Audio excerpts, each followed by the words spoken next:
नमस्कार, मैं हूं इंद्र मोहन। कथावाचक मुरारी बापू की एक वीडियो सोशल मीडिया पर वायरल हो रही है।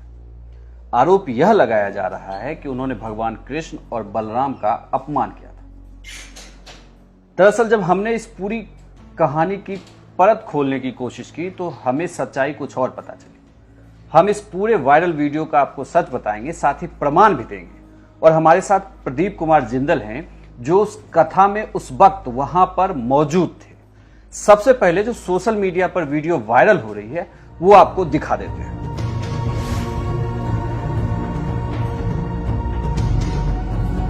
ये आदमी पूरे संसार में धर्म स्थापना के लिए टूट गया, द्वारिका में धर्म स्थापन न कर सका। फेल, टोटली फेल हुआ द्वारिका में धर्म स्थापन। उसकी जनता, उसके बेटे के बेटे दून शराब पीते थे, द्वारिका के राजमार्ग पर शराब पीते थे। कुछ बातों तो मैं आपको न बताऊं वो ही अच्छा है, लेकिन जो है छेड़छाड़ होती थी, न दिन कोई देखता था न रात, और उनके परिवार के लोग थे।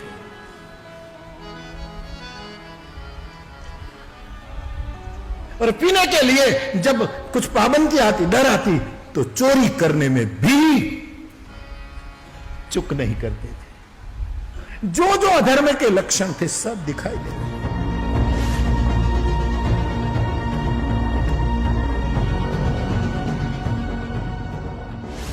प्रदीप जी मुरारी बापू के उस कथा में मौजूद थे उस वक्त जब हजारों लोग, मुरारी बापू जब व्यासपीठ से उस कथा को सुना रहे थे तो प्रदीप जी वहां पर थे। प्रदीप जी, क्या जब वो कथा सुना रहे थे तो आपको लग रहा था कि क्या जो फिलहाल आरोप लगाया जा रहा है ऐसी कोई बात बापू के द्वारा कही गई? नमस्कार। ये कथा सन 2017 में विंध्याचल में हुई थी और मैं उस कथा में मौजूद था। जब बापू ये कथा कर रहे थे उस टाइम भी मैं मौजूद था। ये जो लोग आरोप लगा रहे हैं, इन्होंने ना तो कोई पूरी कथा बापू की सुनी है, ना ये पूरे तथ्यों से अवगत है, और ना ही मैं समझता हूँ कि इन्होंने कोई श्रीमद् भागवत और महाभारत का अध्ययन किया है। ये सब आरोप निराधार हैं। और जहाँ तक बात है कि ये 2017 में हजारों आदमियों के सामने कथा हुई थी और आस्था चैनल पे इसका सीधा प्रसारण हुआ था, और लगभग 117 कंट्री में उस टाइम इसका सीधा प्रसारण हो रहा था। उस टाइम जो बापू कथा कर रहे थे, आप बापू का फेस अगर गौर से देखें और गौर से इस कथा को, उस टाइम की कथा को 15, 20, 25 मिनट की सुने आगे पीछे से। अभी क्या है कि केवल 1-2 मिनट की कथा बीच में करके अर्थ का अनर्थ कर दिया गया है। बापू की आंखों में भी आंसू लगातार आ रहे थे उस कथा को करते हुए, और जो बापू के श्रोता थे उनकी भी आंखों में आंसू है। इस बात का प्रमाण है, लोग सुन रहे थे, जो भाव गदगद हो रहे थे। तो अगर किसी का, पहली बात तो ये है कि कोई भी काम हो तो उसका कारण होता है। मुरारी बापू क्यों किसी का अपमान करेंगे?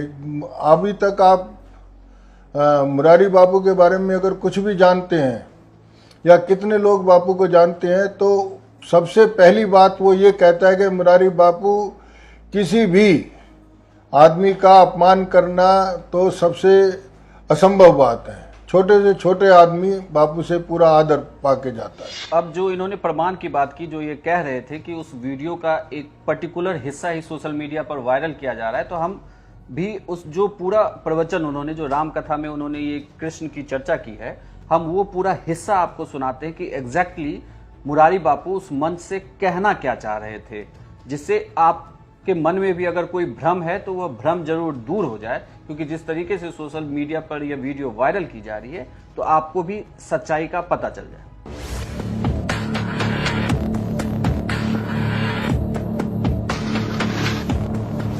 मैं एक और मेरी पीड़ा व्यक्त करूं कि 100 के बाद 26 तक की जो कृष्ण की जीवनी है बड़ी दर्दनाक है। इस अवतार ने क्या क्या इन 26 साल में झेला नहीं। मैं कभी कभी प्रवाह चला तो आपके सामने मुखर होता। हर व्यक्ति जो उनकी थी वो उनको फरियाद कर रही है 26 साल में, तूने ये क्या किया, तूने ये क्या किया, तुमने ये क्या किया। इनमें कई आप्तजन थे। रुक्मिणी भी ताना मारती है, सत्यभामा भी ताना मारती है, राधा कम नहीं बोली, कृष्णा, द्रौपदी, सब कुछ ने कुछ बोला। मुझे हरीश भाई ये लगता है कि यह आदमी ने जो बाबा जी जो प्रतिज्ञा की थी, स्वामी जी महाराज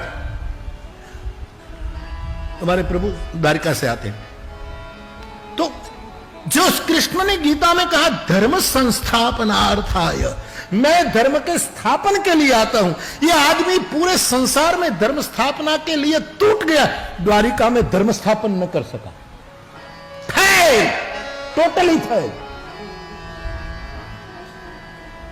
हुआ द्वारिका में धर्म स्थापन। उसकी जनता, उसके बेटे के बेटे दूध शराब पीते थे, द्वारिका के राजमार्ग पर शराब पीते थे।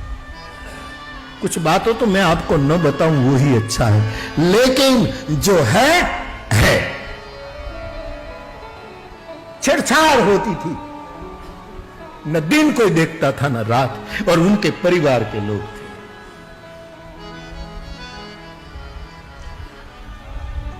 और पीने के लिए जब कुछ पाबंदी आती, डर आती, तो चोरी करने में भी चुक नहीं करते थे। जो जो अधर्म के लक्षण थे सब दिखाई देने लगे।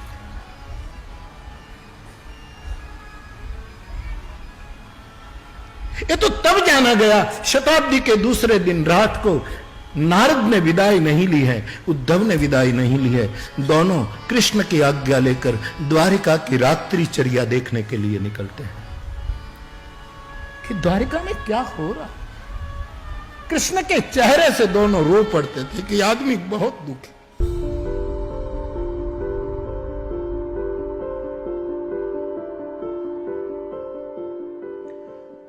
सच्चाई तो हमने दिखा दी लोगों को। अब मेरा एक दूसरा सवाल है, जब आप वहां मुरारी बापू की कथा में जाते हैं, तो जैसे अभी ये कहा जा रहा है कि यादव समाज कह रहा है कि ये उनका अपमान है, आपने कृष्ण और बलराम का अपमान किया है, तो मैं ये जानना चाहता हूं कि क्या बापू की सभा में जो हजारों लोग जाते हैं, क्या उनके नाम को कहीं लिखा जाता है, क्या उनसे पूछा जाता है, क्या कभी क्या बापू ये पूछते हैं कथा कहते वक्त कि आपकी जाति क्या है या आपका नाम क्या है?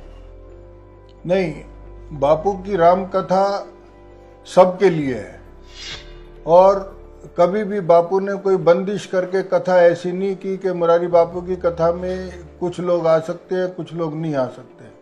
सभी धर्मों के लोग बापू के प्रति आस्था रखते हैं और कथा में आते हैं, और बापू की राम कथा में कोई ऐसी पाबंदी नहीं है कि कोई उसे नाम पता पूछ के या जाति पूछ के कथा में आए। कोई भी फ्री फॉर ऑल है, फ्री फॉर ऑल कोई कथा सुन सकते हैं, सबके लिए कथा के बाद प्रसाद मिलता है, भोजन मिलता है, कहीं कोई आपत्ति किसी को नहीं रहती। मेरा एक और सवाल है कि जैसे आपने कहा कि बापू की कथा में सभी लोग आते हैं, तो इस तरीके की जो खबरें अब सोशल मीडिया पर प्रचारित की जा रही है, इसके पीछे आपको क्या लगता है, क्या वजह है कि इस तरीके की खबरें निकल कर सामने आ रही हैं? सबसे पहला सवाल तो हर आदमी के मन में ये आ रहा है कि जब 2017 में ये कथा हो गई, हजारों आदमियों ने सुनी, लाखों आदमियों ने आस्था चैनल के माध्यम से सीधी सुनी, कोई चोरी से तो कथा हुई नहीं है, तो तब किसी ने कोई आपत्ति इस पे नहीं हुई, क्योंकि कोई आपत्तिजनक इस पे बात है ही नहीं। मैं समझता हूँ कि मुरारी बापू ने जो भी बात की है वो सब शास्त्र सम्मत है। श्रीमद् भागवत में पूरी बात लिखी हुई है, महाभारत में पूरी बात लिखी हुई है, और कई ग्रंथ में ऐसी बातें जो भी शास्त्र की हैं वो लिखी गई हैं। और जहाँ तक बात है कि कृष्ण का अपमान करने की, उसका कोई सवाल नहीं है। जहाँ आप भी समझते हैं और सब गुणीजन, सब लोग समझते हैं कि भगवान कृष्ण की लीलाओं के बारे में, भगवान कृष्ण की जो भी जितनी भी लीला हैं उनके बारे में किसी भी आदमी को कोई टिप्पणी करने का अधिकार नहीं है। कृष्ण अभी आप जगह जगह पे कृष्ण के जो चरित्र हैं, कृष्ण जी का जो करैक्टर है वो इतना ऊंचा है, वो पूर्ण पुरुषोत्तम भगवान है। उन्हें अपने चश्मे से देखना हर किसी के बस का नहीं है कि वो उनको देख के उसका ठीक ठीक आकलन कर सके। हर आदमी अपने कोई लोभ के चश्मे से देख रहा है, कोई स्वार्थ के चश्मे से देख रहा है उसका, और जो कोई गलत देख रहा है उसको अगर वो समझने की कोशिश करे या कोई किसी से बैठ के संवाद करे। मुरारी बापू ने हमें मुरारी बापू ने कथा में हमें यही समझाया है कि कोई वाद विवाद में नहीं पड़ना है, केवल सुगंध फैलानी है और संवाद करना है। बिल्कुल।